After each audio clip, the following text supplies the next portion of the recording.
नमो भगवते वासुदेवाय। नमस्कार दोस्तों, आप सबों का मेरे चैनल जय श्री राम पर स्वागत है। आज मैं आप सभी के समक्ष वैशाख शुक्ल पक्ष की मोहिनी एकादशी की कथा प्रस्तुत कर रही हूँ। मोहिनी भगवान विष्णु का एकमात्र स्त्री रूप अवतार है, जिसमें भगवान विष्णु को ऐसे स्त्री रूप में दिखाया गया है जो सभी को अपने बस में कर ले। दैत्यराज बलि ने जब तीनों लोकों पर कब्जा कर लिया, तब सभी देवताओं ने भगवान विष्णु की शरण ली। भगवान विष्णु ने सभी देवताओं को असुरों के साथ मिलकर समुद्र मंथन करने की सलाह दी, लेकिन देवताओं और असुरों के बीच बिना संधि हुए समुद्र मंथन की प्रक्रिया संभव नहीं थी। राक्षसों को समुद्र मंथन से प्राप्त होने वाले रत्नों का लालच देकर किसी तरह से राजी किया गया। समुद्र मंथन के दौरान धन्वंतरी अमृत का कलश लेकर बाहर आए। जैसे ही अमृत मिला, समुद्र मंथन का अनुशासन भंग हो गया। देवताओं ने कहा हम अमृत लेंगे और दैत्यों ने कहा अमृत हमारा है। इसी खींचातानी के बीच इंद्र का पुत्र जयंत अमृत का कलश लेकर भाग गया। सारे दैत्य तथा देवताओं उसके पीछे पीछे भागने लगे। असुरों तथा देवताओं के बीच भयंकर युद्ध हुआ। देवता परेशान होकर भगवान विष्णु के पास गए। तब भगवान विष्णु ने मोहिनी रूप धरा। अपने मोहिनी रूप से भगवान ने दैत्यों तथा देवताओं सभी को मोहित कर दिया। उनकी बात सुनी। देवताओं तथा असुरों दोनों की बात सुनने के बाद मोहिनी ने कहा, यह अमृत कलश आप सब मुझे दे दीजिए। मैं बारी बारी से देवताओं तथा असुरों का अमृत पान करा दूंगी। तब दोनों मान गए। देवता एक तरफ तथा असुर दूसरी तरफ बैठ गए। फिर मोहिनी रूप धरे हुए भगवान विष्णु के मधुर गायन करते हुए तथा नृत्य करते हुए देवताओं तथा असुरों को अमृत पान कराना शुरू कर दिया। असल में मोहिनी बने हुए भगवान विष्णु अमृत पान तो सिर्फ देवताओं को ही करा रहे थे, जबकि असुर समझ रहे थे कि वह भी अमृत पी रहे हैं। इस प्रकार भगवान विष्णु ने मोहिनी अवतार लेकर देवताओं का भला किया। जिस दिन भगवान विष्णु ने यह मोहिनी अवतार लिया था, उस दिन वैशाख माह के शुक्ल पक्ष की एकादशी थी। इसलिए इस दिन को मोहिनी एकादशी के नाम से जाना जाता है। मान्यता है कि मोहिनी एकादशी का व्रत करने से सभी पापों से मुक्ति मिलती है और अंत में मोक्ष की प्राप्ति होती है। यह एकादशी बहुत ही प्रभावशाली है और कहा जाता है कि इस एकादशी का व्रत करने वाला व्यक्ति जीवन में सभी प्रकार के दुखों से दूर हो जाता है। भगवान श्री राम और युधिष्ठिर ने भी इस व्रत को किया था। प्राचीन काल में युधिष्ठिर को धर्म का ज्ञान देते हुए भगवान श्री कृष्ण कहते हैं कि धर्मराज, मैं आपसे एक कथा कहता हूँ जिसे महर्षि वशिष्ठ ने श्री रामचंद्र जी को कहा था। एक समय श्री राम जी ने महर्षि वशिष्ठ जी से पूछे, हे गुरुदेव, मुझे कोई ऐसा व्रत बताइए जिससे समस्त पाप और दुखों का नाश हो जाए। मैंने सीता जी के वियोग में बहुत कष्ट भोगे हैं। तब महर्षि वशिष्ठ जी बोले, हे राम, आपकी बुद्धि अत्यंत शुद्ध और पवित्र है। आपका नाम लेने मात्र से ही मनुष्य पवित्र और शुद्ध हो जाता है। तब भी जब कल्याण के लिए आपने बड़ा ही उत्तम प्रश्न किया है।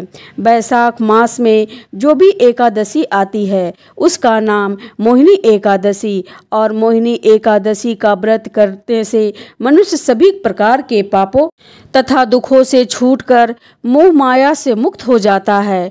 मैं आपको इसकी कथा कहता हूँ। सरस्वती नदी के तट पर भद्रावती नाम की एक नगरी में धुतिमान नामक चंद्रवंशी राजा राज करते थे। उसी नगर में धन्य धान से संपन्न तथा पुण्यवान धनपाल नामक वैश्य भी रहता था। वह भगवान विष्णु का परम भक्त था। उसने नगर में अनेक भोजनालय, प्याऊ, कुएं, सरोवर, धर्मशाला आदि बनवाए हुए थे। सड़कों पर आम, जामुन, नीम आदि के अनेक वृक्ष भी लगवाए थे। उनके 5 पुत्र थे, सुमना, सदुद्धि, मेघाबी, सकृति और धृष्ट बुद्धि। इसमें से पांचवा पुत्र धृष्ट बुद्धि अपने नाम की तरह ही महापापी था। वह देवी देवताओं तथा पितरों आदि को नहीं मानता था। वह दुराचारी मनुष्य की संगति में रहकर जुआ खेलते हुए और स्त्री के साथ भोग विलास करते हुए तथा मांस मंद्री का सेवन करते हुए जीवन व्यतीत करता था। इसी प्रकार दुष्कर्मों में लुप्त वह अपने पिता के धन को नष्ट करता रहा। इन्हीं कारणों से दुखी होकर उसके पिता ने उसे घर से निकाल दिया। घर से निकलने के बाद वह अपने कपड़े तथा गहने बेचकर जीवन निर्वाह करने लगा। जब सब कुछ खत्म हो गया तब वैसे दुराचारी साथियों ने उसका साथ छोड़ दिया। अब वह भूखा तथा प्यासा बहुत दुखी रहने लगा। जब उसे कोई सहारा न दिया तो उसने चोरी करना शुरू कर दी। एक बार वह चोरी करते हुए पकड़ा गया तो वैश्य का पुत्र जानकर उसे चेतावनी देकर छोड़ दिया गया। मगर दूसरी बार उसने एक बड़ी चोरी की और सिपाहियों ने उसे पकड़ लिया। फिर राजा की आज्ञा से उसे कारागार में डाल दिया गया। कारागार में उसे बहुत दुख दिया गया। बाद में राजा ने उसे अपने नगर से निकल जाने को कहा। वहां से निकलकर वह घने वन में चला गया। जंगल में रहते हुए वह पशु पक्षियों को मारकर खाने लगा।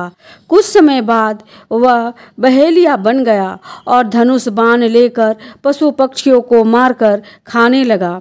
एक दिन वह भूख प्यास से पीड़ित होकर खाने की तलाश में घूमता हुआ कौंडिन्य ऋषि के आश्रम में पहुंच गया। उस समय बैसाख मास चल रहा था और कौंडिन्य ऋषि गंगा स्नान कर कर आ रहे थे। उनके भीगे हुए वस्त्रों के छींटे उस बहेलिया पर पड़ने से उसे सद्बुद्धि की प्राप्ति हुई। वह कौंडिन्य ऋषि से हाथ जोड़कर कहने लगा, मुनिवर, मैंने अपने जीवन में बहुत पाप किए हैं।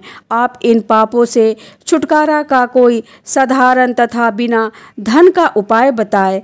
इसके दीन वचन सुनकर कौंडिन्य ऋषि उस पर दया आ गई और उन्होंने कहा, तुम बैसाख शुक्ल पक्ष की मोहिनी एकादशी का व्रत करो, इससे तुम्हारे सभी पाप नष्ट हो जाएंगे।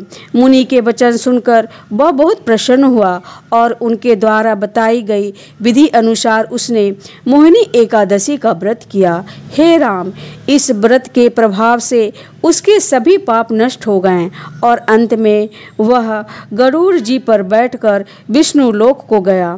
इस व्रत को करने से मोह जाल से मुक्ति मिलती है। इस समस्त संसार में इस व्रत से श्रेष्ठ कोई दूजा व्रत नहीं है।